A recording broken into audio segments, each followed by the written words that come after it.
Graça e paz, querido. Que alegria ter você aqui em mais uma matéria, mais uma aula tremenda e poderosa, a conclusão da nossa matéria Pedras Fundamentais. Pedras Fundamentais foi uma matéria que foi dividida em 3 módulos: Pedras Fundamentais 1, Pedras Fundamentais 2 e Pedras Fundamentais 3. Pedras Fundamentais 1, nós estivemos estudando o senhorio de Jesus, o arrependimento de obras mortas e a fé em Deus. Na Pedras Fundamentais 2, nós estudamos só a doutrina dos batismos. Estudamos aí a báptito, o porquê do mergulhar, colocar dentro de, a importância de nós entendermos o que significa a raiz da palavra batismo, aonde foi que Jesus realmente se revelou como Cristo, algo tremendo e glorioso tivemos aí já nas matérias anteriores. Se você ainda não adquiriu as nossas matérias anteriores, entre em qualquer uma das nossas plataformas e assim você pode estar adquirindo. Mas hoje estamos iniciando essa terceira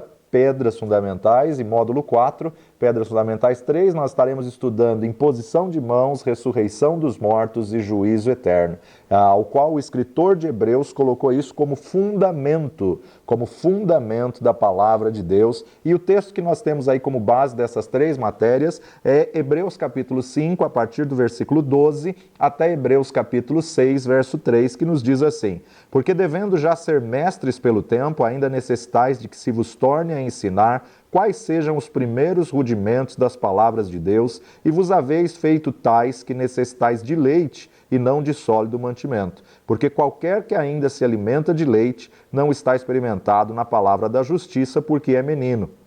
Mas o mantimento sólido é para os perfeitos, os quais, em razão de costume, têm os sentidos exercitados para discernir tanto o bem como o mal. Pelo que, deixando os rudimentos da doutrina de Cristo, prossigamos até a perfeição, não lançando de novo fundamento de arrependimento de obras mortas e de fé em Deus, e da doutrina dos batismos, e da imposição de mãos, e da ressurreição dos mortos, e do juízo eterno. E isso faremos se Deus permitir. O escritor de Hebreus define aí como pedras fundamentais, como fundamento de arrependimento de obras mortas, fé em Deus, doutrina dos batismos. Doutrina dos batismos foi a nossa última matéria, que nós estivemos falando acerca do batismo do arrependimento, é o batismo de João, o batismo pré-Cristo, o batismo que prepara o caminho e endireita as veredas para que você possa firmar o senhorio. Depois o batismo em Cristo, que é o batismo no corpo de Cristo Jesus, o segundo batismo, aí sim,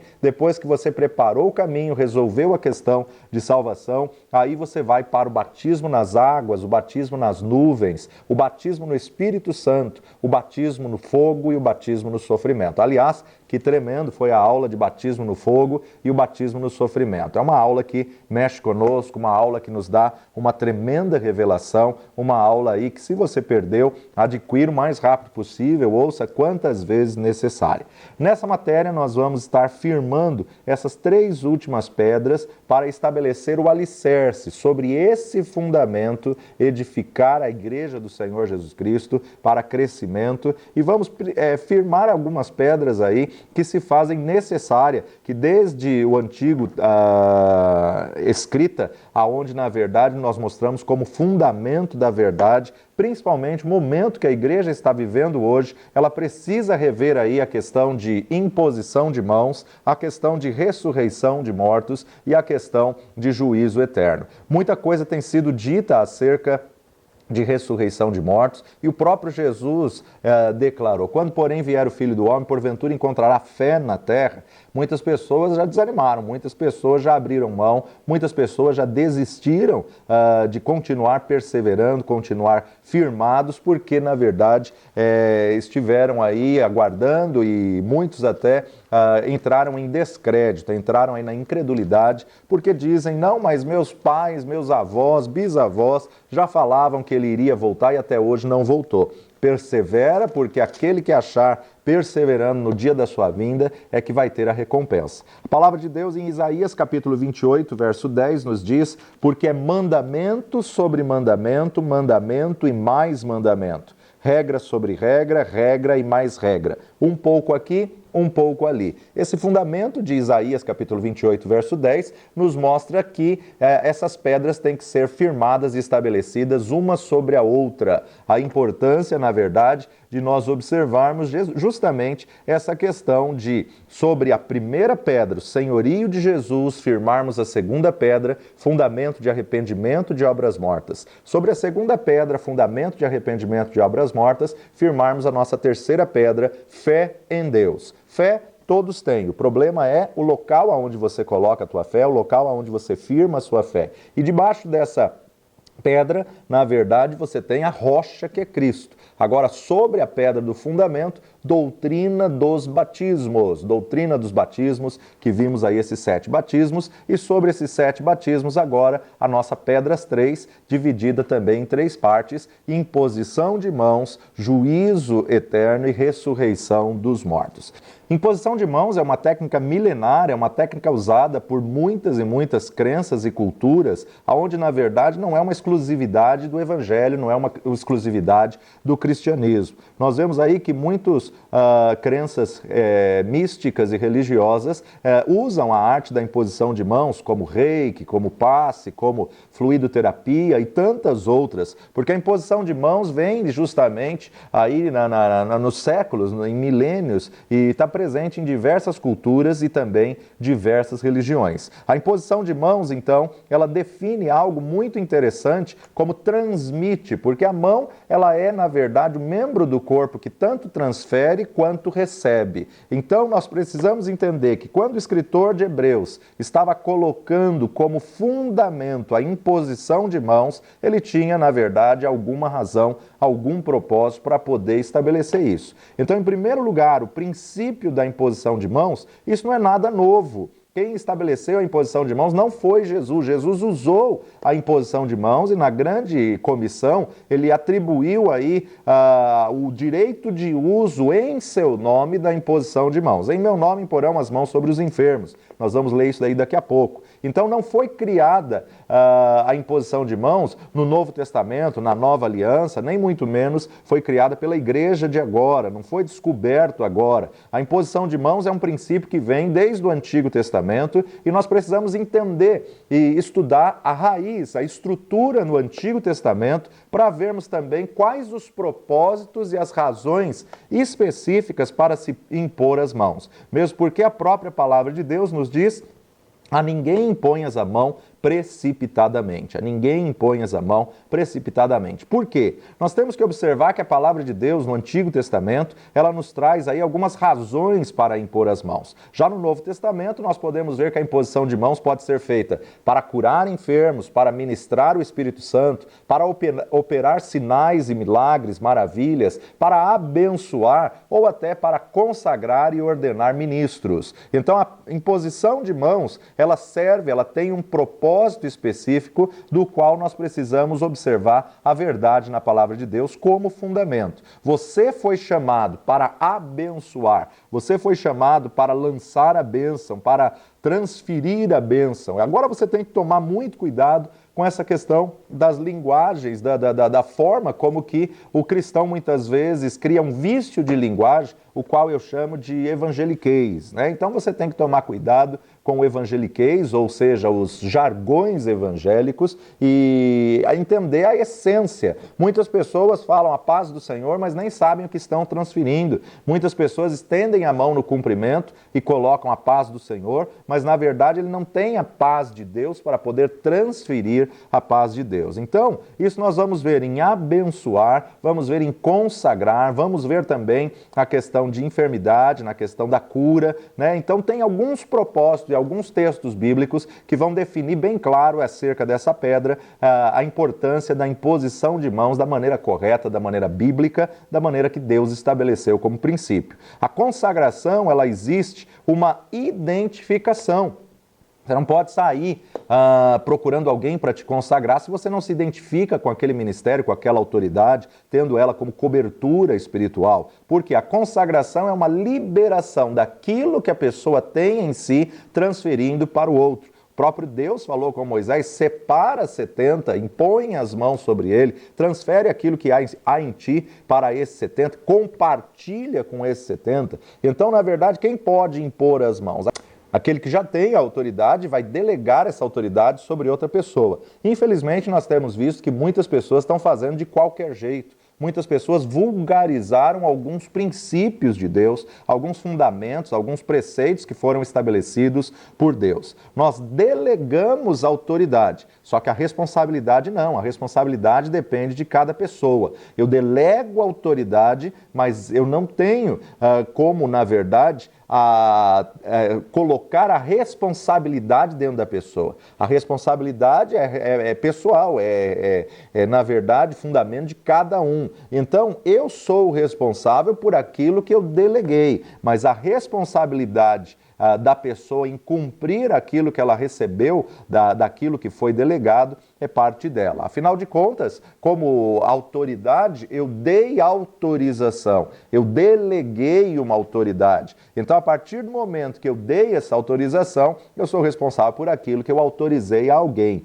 Então, quando a palavra de Deus vai nos dizer a ninguém imponhas as mãos precipitadamente, isso tem que ser feito muito com zelo, em oração, temor e tremor, e nós vamos observar isso nos textos bíblicos, que sempre que vai falar sobre consagração de ministros, tanto aquele que iria impor as mãos como aquele que iria receber a imposição de mãos, havia aí uma necessidade de santidade, de separação, de consagração, havia aí um propósito. E depois também nós vamos ver os perigos, então, de se impor as mãos da maneira errada. Quais são os perigos de se impor as mãos precipitadamente? Alguns cuidados que precisam ser tomados em relação à imposição de mãos, e isso que nós vamos estar estudando nessa próxima pedra do módulo 4, Pedras Fundamentais 3, aonde nós temos aí a imposição de mãos como fundamento estabelecido e descrito aí pelo escritor de Hebreus. Depois, então, da imposição de mãos, nós vamos chegar aí à ressurreição dos mortos,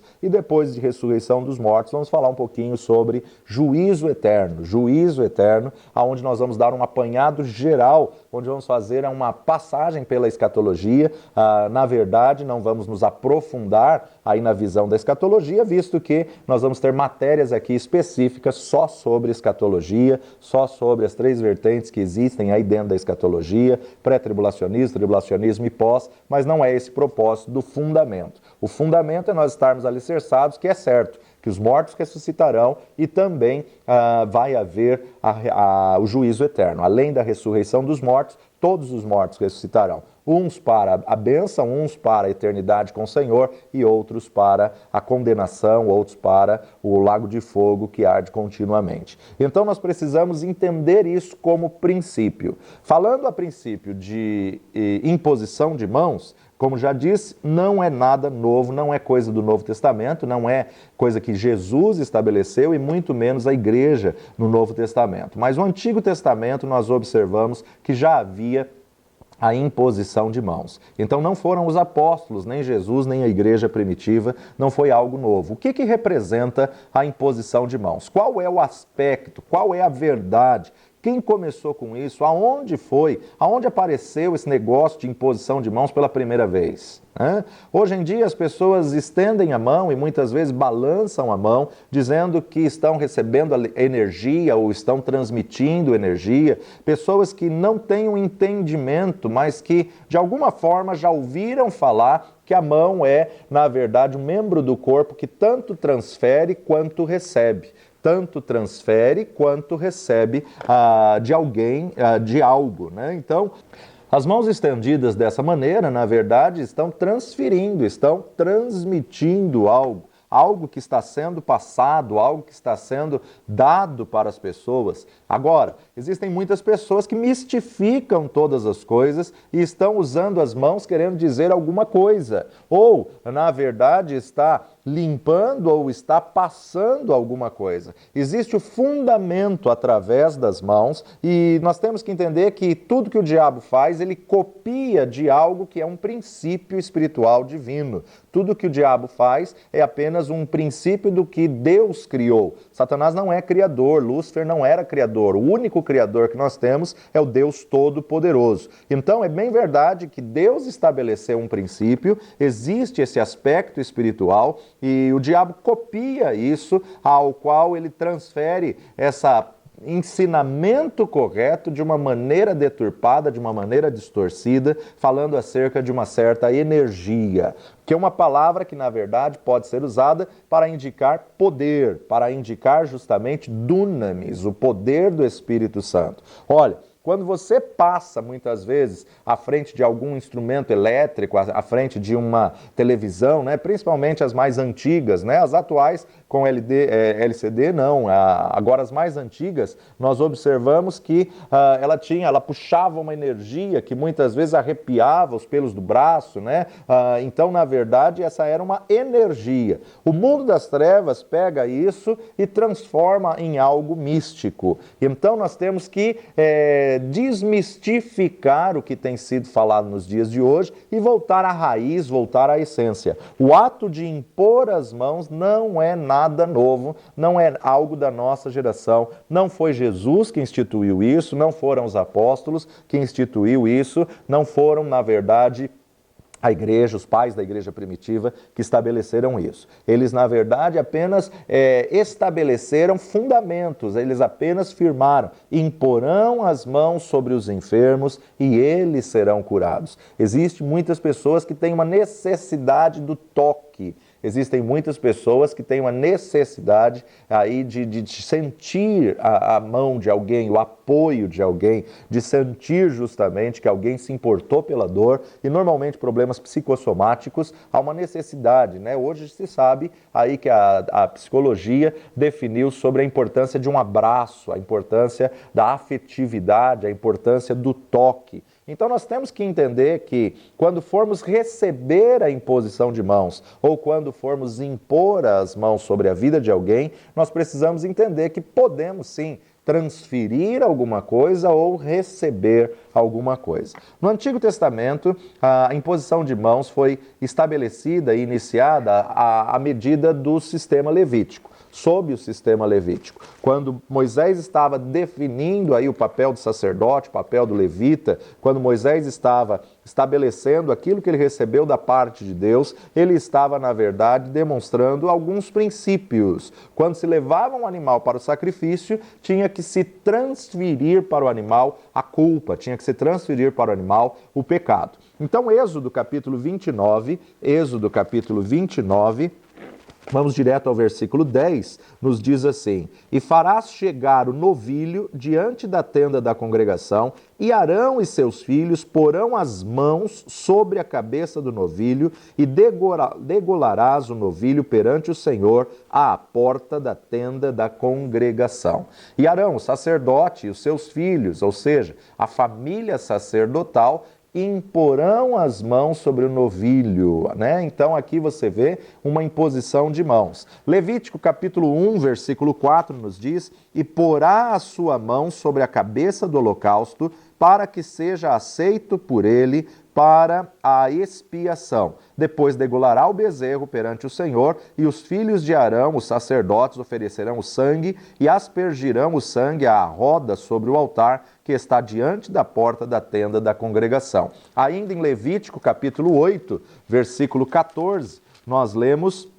Então fez chegar o novilho da expiação do pecado, e Arão e seus filhos puseram as mãos sobre a cabeça do novilho da expiação do pecado. Levítico ainda, capítulo 16, versículo 21, nos diz: E Arão porá ambas as mãos sobre a cabeça do bode vivo, e sobre ele confessará todas as iniquidades dos filhos de Israel e todas as suas transgressões, segundo todos os seus pecados, e os porá sobre a cabeça do bode e enviá-lo-á ao deserto pela mão de um homem designado para isso. Então, no sistema levítico, nós observamos aí a importância da imposição de mãos. Quando a pessoa entrava no tabernáculo, ela entrava pela única porta do tabernáculo, que representa Jesus, e ao entrar pela única porta do tabernáculo, tinha o altar de sacrifício, tinha o altar do holocausto. Isso era no ambiente do átrio.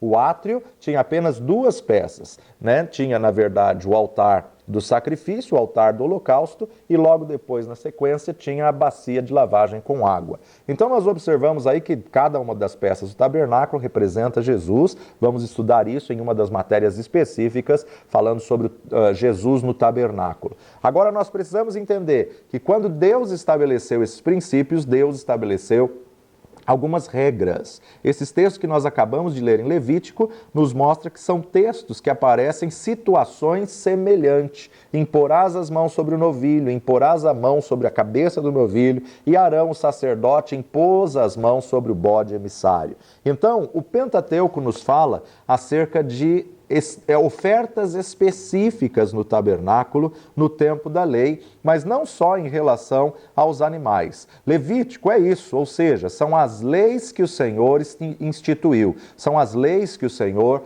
estabeleceu. Leis em que o sacrifício e as leis estavam vigorando naquela época, ou seja, dentro do sistema levítico havia algumas ordenanças do sistema de Deus e explica-se como se deveria ser feita a oferta pelo pecado. Quando a pessoa pecava dentro do sistema da lei, era necessário se fazer a expiação pelo pecado. Você sabe que já tinha acontecido a Páscoa, quando eles saíram do Egito, eles saíram apressadamente, e essa revelação do tabernáculo e do sistema levítico foi dada a Moisés já no deserto, quando já tinha o tabernáculo. Então nós precisamos observar que cada animal ali que era sacrificado era um substituto. Ele tinha que ser examinado, ele não podia ter contaminação alguma, ele tinha que ser perfeito, ele não podia ter defeitos, ele não podia ser cego, ele não podia ser manco, ou seja, quando a pessoa ia entregar uma oferta, a oferta tinha que ser pronta, preparada, ela tinha que ser perfeita para que pudesse haver a substituição de um sangue culpado. O homem que culpou entrega, o homem que pecou entrega uma oferta para poder cobrir aquele ato que ele fez, que ele errou o alvo, né? Pecado, amartia, errar o alvo. Então era necessário se entregar um animal em sacrifício para se fazer expiação pelo pecado, mas essa expiação tinha que ter uma transferência, e essa transferência era pela imposição de mãos. Quando chegava no altar do holocausto, tinha-se então 4 chifres em cada ponta do altar de holocausto, e ali então o pai de família, o patriarca, colocava a mão sobre um dos chifres e ele confessava os seus pecados, e Arão ou seus filhos ouvia aquela confissão e colocava a mão sobre o animal, transferindo ao animal, falando ao animal: olha, você vai morrer por causa que este homem te entregou em oferta de sacrifício, porque ele cometeu isso, e ele confessava, transferia as culpas para aquele animal imaculado. Por isso que Jesus veio na tipificação do Cordeiro, e por isso que João Batista declara: eis o Cordeiro de Deus que tira o pecado do mundo. Não apenas cobre como o sangue animal, mas o sangue de Jesus era perfeito, sem contaminação, sem a semente adâmica, sem a contaminação do pecado. Então ele sim pôde não só identificar, mas substituir e identificar, resolver a questão da dívida. E aí então João Batista tem essa tremenda revelação: eis o Cordeiro de Deus que tira o pecado do mundo. Ele tira, e aí na verdade não havia mais necessidade de sacrifício. O sacrifício animal, ele só cobria porque não se identificava a espécie humana, era outra espécie. Ou seja, a pessoa trazia um animal e ela entregava, o ofertante entregava ao sacerdote, aquele que havia cometido o pecado, ele tinha que confessar o seu pecado, e com as suas mãos, na verdade, sobre o chifre desse altar de holocausto, ele confessava, fazia a confissão, representando, na verdade, que ele está transferindo ali todo o pecado que ele cometeu para um inocente. Então, o inocente morre pelo culpado. Um sangue limpo morre por aquele que contaminou. A culpa do ofertante passaria agora para aquele animal que ele trouxe como oferta, e ele tinha que colocar as suas mãos e fazer a declaração, e o sacerdote colocava a mão na cabeça do animal, declarando que o animal iria morrer por esta culpa específica. Isso aponta para uma transferência. Então, a imposição de mãos aqui no sistema levítico era para transferência. Um outro motivo da imposição de mãos no Antigo Testamento era para juízo. Além de ser para transferência, também era para juízo. Deuteronômio capítulo 17, versículo 7, nos diz assim: a mão das testemunhas será primeiro contra ele para matá-lo, e depois a mão de todo o povo. Assim tirarás o mal do meio de ti. Castigo pela idolatria, a mão das testemunhas será primeiro contra ele para matá-lo. Um outro aspecto para que se impunha as mãos, ou era tido também como imposição de mãos, nós observamos que era lançar a pedra, era para juízo, era para transferir àquele que cometeu um pecado, uma abominação diante de Deus, aquele que quebrou um mandamento diante de Deus, era transferido para ele a culpa, a condenação, através do apedrejamento. E o ato de apedrejar, a pessoa pegava a pedra e lançava, na verdade, dizendo, transferindo a ele, seja sobre ti a tua condenação, seja sobre ti o teu pecado. Então, uma outra forma, um outro aspecto que se impunha às mãos, aqui no caso a pessoa tinha sido condenada por causa da idolatria, existia outros casos em que a pessoa era apedrejada, e muitos deles por questões de adultério, ou prostituição, ou roubo, ou mesmo a rebelião do filho, né? Quando o filho era rebelde para com o pai, o pai, a mãe, tinha que levar o filho para ser apedrejado publicamente. Muitas vezes olhamos isso hoje e achamos isso um absurdo, mas nós temos que entender que já vinha nessa cultura, nesse costume, nessa tradição, e na verdade isso detinha a rebelião. Isso, na verdade, antes de a pessoa se rebelar contra o pai e contra a mãe, ela pensava muito, porque ela sabia que haveria de ter um juízo. Então você está vendo aí imagens, né, de homens com pedras nas mãos, você está vendo aí o apedrejamento, que era, na verdade, também tido como uma imposição de mãos. O sacerdote, na verdade, ele tinha que liberar a ordem, e aquele que, no caso, se foi o pai que foi levar o filho por causa de rebelião, ele tinha que atirar a primeira pedra, e aí as testemunhas que estavam ali junto também atiravam a pedra, como que transferindo juízo para aquela pessoa que cometeu tal erro, tal abominação. Tanto é que nós temos que entender que Jesus, quando ele veio e exerceu seu ministério, ele estava ainda na dispensação da lei, ele estava ainda no tempo da lei. Há um ensinamento errado que muitas pessoas dizem: Antigo Testamento é lei, Novo Testamento é graça. Não, isso é um tremendo engano. Jesus, Mateus, Marcos, Lucas e João, os 4 evangelhos, Jesus viveu na dispensação da lei. A dispensação da graça só foi estabelecida quando o Espírito Santo de Deus foi derramado 50 dias depois da ressurreição, 50 dias depois da Páscoa do Senhor Jesus Cristo. Então, na verdade, nós observamos o quê? Quando trouxeram a mulher pega no ato do adultério, claro que eles estavam querendo pegar Jesus numa situação, porque no caso de adultério eram os dois que tinham que ser apedrejados, ninguém que adultera sozinho, e eles trouxeram só a mulher para ser apedrejada. E aí então eles questionam a Jesus dizendo: a lei nos manda apedrejar, e tu o que dizes? E Jesus ali se ajoelha na areia e começa a escrever na areia. Nenhum dos 4 evangelhos, nem algum escrito, vai afirmar o que Jesus escreveu. Particularmente, eu creio que Jesus começa a escrever na areia o pecado de cada um ali: mentiroso, sonegador de impostos, adúltero e tantos outros pecados, porque a fala dele, logo na sequência, ele diz: aquele que estiver sem pecado, atire a primeira pedra. E as pedras começaram a ser soltas ali, porque todos estavam contaminados, todos tinham pecados, todos, na verdade, cometiam erros. O único ali que não tinha erros era ele. Ele sim poderia atirar a primeira pedra, por isso que ele vira para a mulher, pega no ato do adultério e diz: eu também. Ou seja,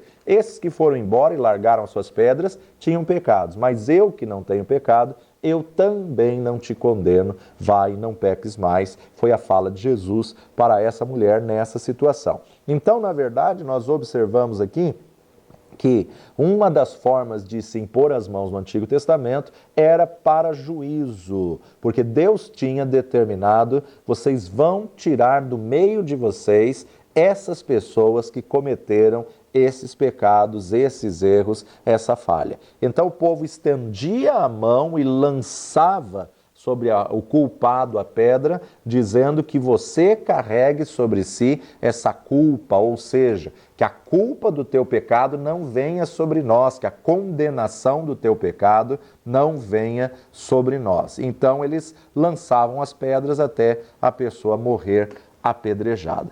Um outro motivo que se impunha a mão no Antigo Testamento era para consagração. Nós observamos aqui em Números capítulo 27, versículo 18, Josué é designado como sucessor de Moisés. Versos 18 a 20 nos diz assim: Então disse o Senhor a Moisés: Toma para ti a Josué, filho de Num, homem em quem há o Espírito, e põe a tua mão sobre ele, e apresenta-o perante Eleazar, o sacerdote, e perante toda a congregação, e dá-lhe mandamentos aos olhos deles, e põe sobre ele da tua glória, para que lhe obedeça toda a congregação dos filhos de Israel. O Senhor vai falar com Moisés, e o Senhor diz a Moisés para apresentar Josué como sucessor publicamente. Nós observamos aqui que a consagração tinha que ser feita pública, ou seja, as pessoas têm que reconhecer, porque Moisés está transferindo, Moisés está passando autoridade, Moisés está consagrando Josué perante o sacerdote e perante toda a congregação e dá mandamentos a eles, ou seja, respeitem esse homem como sucessor, respeitem ele como aquele que vai continuar o ministério que eu comecei. E aqui Deus manda falar através de Josué: põe sobre ele da tua glória, para que lhe obedeça toda a congregação dos filhos de Israel. Nós não vamos gastar muito tempo aqui, porque, na verdade, nós vamos entrar em detalhes nisso quando nós estivermos falando sobre a consagração no Novo Testamento.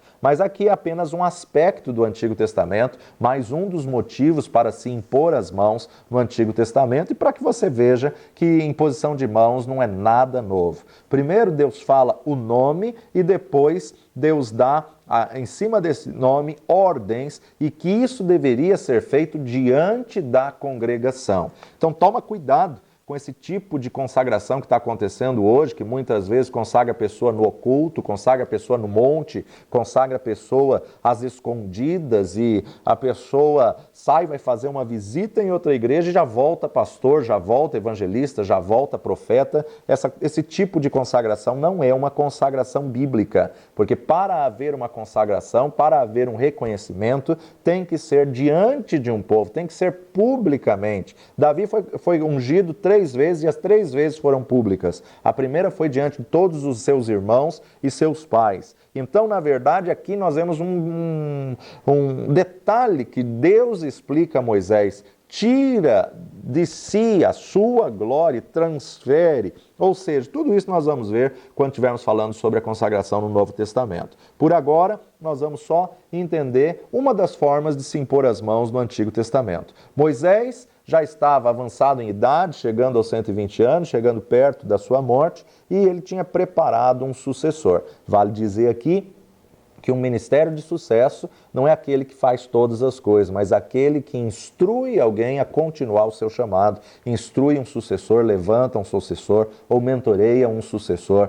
para que ele possa então exercer o seu chamado. Ainda no Antigo Testamento nós vemos que a imposição de mãos era para benção, para abençoar. para transferir aos filhos a bênção. Então a imposição de mãos não era nada novo. Você vê, na verdade, que não havia nenhuma situação de se impor as mãos de uma maneira banal, de maneira nenhuma. É por isso que é fundamento estabelecido pelo escritor de Hebreus para se imporem as mãos. Para o sistema levítico, para juízo, para consagração. E agora, para a bênção, nós vamos para o texto de Gênesis capítulo 48, versos 11 a 20.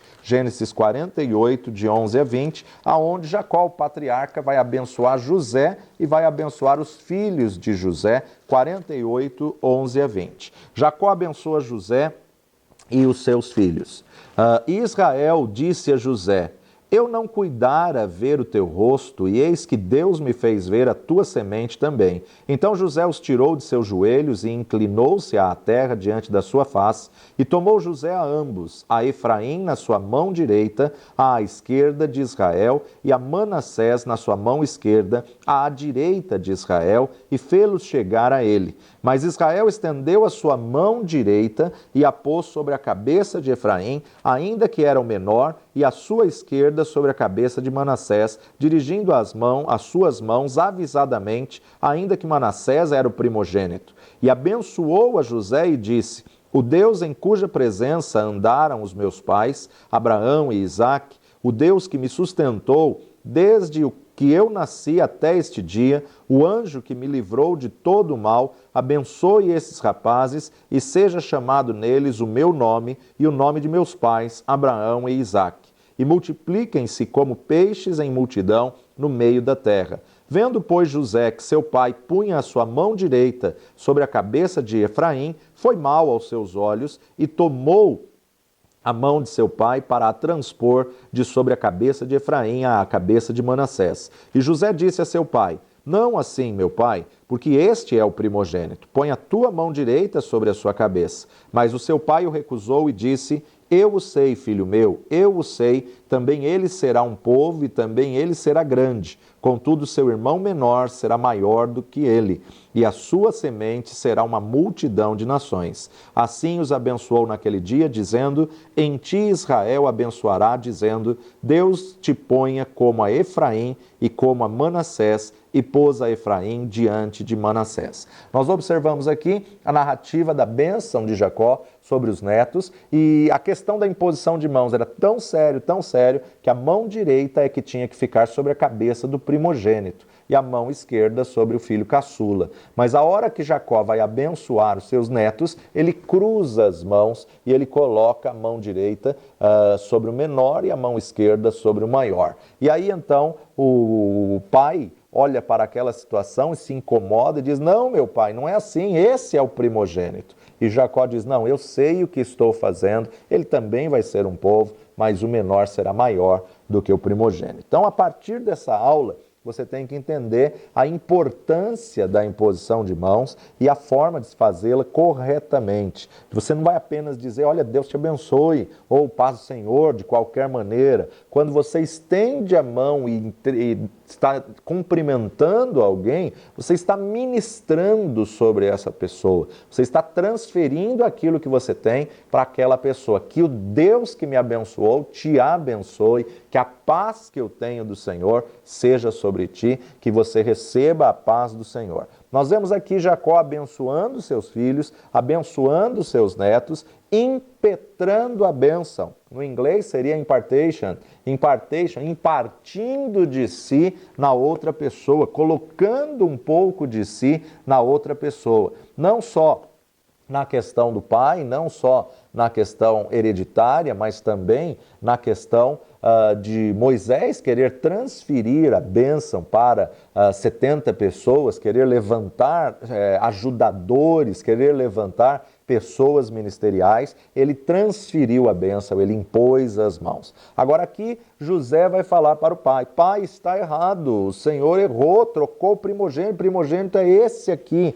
E Efraim, na verdade, ficou à esquerda de Jacó e Manassés ficou à direita de Jacó. Efraim era o mais novo e Manassés era o mais velho. E o primogênito na verdade, em toda a cultura hebreia, ele tinha alguns privilégios, né? Se o pai tem 2 filhos, se divide a herança em 3 e o primogênito recebia 2 partes. O primogênito recebia a porção dobrada, por quê? Porque ele tinha a responsabilidade e obrigação de cuidar do pai até os últimos dias da vida. Então, na verdade, ele recebia o privilégio da bênção dobrada. Hoje nós não fazemos, na nossa cultura não fazemos acepção aí de primogênito, caçula, não fazemos diferença de filhos, mas a questão é que a bênção da primogenitura era algo que se zelava muito. Tanto é que Esaú, ele desprezou a bênção da primogenitura. Muitas pessoas olham apenas para a situação de que Jacó roubou a bênção. Não, na verdade ele comprou a bênção e comprou barato, né? Quando o irmão chega do campo e não conseguiu caçar nada, Jacó apresenta um prato de lentilhas e fala: quer esse prato? Claro que eu quero, estou faminto, estou morrendo de fome, dá aqui esse prato de lentilha. E ali então Jacó: não, olha, eu te dou o prato de lentilha se você me der a tua primogenitura. Então ele barganhou ali a primogenitura, Efraim abriu mão, Esaú abriu mão da sua primogenitura e Jacó aproveitou essa oferta barata de apenas um prato de lentilhas, então, e pegou a bênção de Esaú da primogenitura. Quando o pai está morrendo, ele tem que mais uma vez fazer alguma forma. Jacó no original significa aquele que agarra. Jacó era aquele que agarrava as oportunidades, aquele que nasceu agarrado no calcanhar do seu irmão e agora ele agarrou a oportunidade da bênção da primogenitura. Então nós observamos aqui que ser primogênito naquela época e diante daquela cultura tinha uma bênção especial. E ele tinha que ser abençoado com a mão direita, porque foi aquele que abriu a madre, foi aquele que foi o primeiro filho, por isso que era considerado filho da minha mão direita ou filho da minha força. Então, na hora de abençoar, é a mão direita sobre ele, porque era a primeira semente. Então, na verdade, era primícia, primazia, ou ele está dizendo semente boa mesmo, filho do meu vigor, né? O filho da minha mão direita, que fala da força, a bênção cheia, recalcada, sacudida e transbordante. E o que sobrava, então, ficava na mão esquerda ou para o filho caçula. José coloca os seus filhos, os netos aí de Jacó, na posição correta, mas Israel ou Jacó inverte as mãos avisadamente. Agora, por que ele estava fazendo isso? Porque Deus já tinha colocado algo no coração dele, por causa da importância que se dava não só sobre a imposição de mãos, mas até a diferença da imposição da mão direita para a mão esquerda, que era praticada e era muito bem vista e recebida em toda a cultura do Antigo Testamento. Então, na verdade, impor a mão direita, isso tinha uma responsabilidade, era revestido de responsabilidade e tinha aí uma importância tremenda, representava algo extremamente sério. Por quê? Porque ele sabia a palavra que Deus tinha dito. E aqui, na verdade, Jacó aproveita esse momento para abençoar os netos, ao qual ele fala: eu nem sonhava mais em ver meu filho e agora tenho o prazer, o privilégio de abençoar os meus netos, mas ele sabia da promessa de Deus: o maior servirá ao menor. E por isso a mão direita foi para o caçula e a mão esquerda foi para o primogênito. Então aqui nós vemos essas 4 razões por que se impunha as mãos no Antigo Testamento. Primeira delas, sobre o sistema levítico, sobre a ordem do sacrifício, da entrega de ofertas. A segunda delas, para juízo, ou seja, para se estabelecer julgamento sobre alguém, né? Por isso, então, o ato de atirar a pedra. A terceira delas, a consagração, e a quarta delas, para a bênção. Essas são as razões bíblicas para a imposição de mãos no Antigo Testamento. Na nossa próxima aula, nós estaremos falando sobre as razões bíblicas para a imposição de mãos no Novo Testamento, na Nova Aliança. Essa é mais uma aula do nossa Rede de Ensino Instituto Jáfia, da matéria Pedras Fundamentais 3, a doutrina da imposição de mãos, o fundamento da igreja da imposição de mãos. Fique conosco, na próxima aula nós estaremos falando sobre imposição de mãos no Novo Testamento. Deus te abençoe, até lá.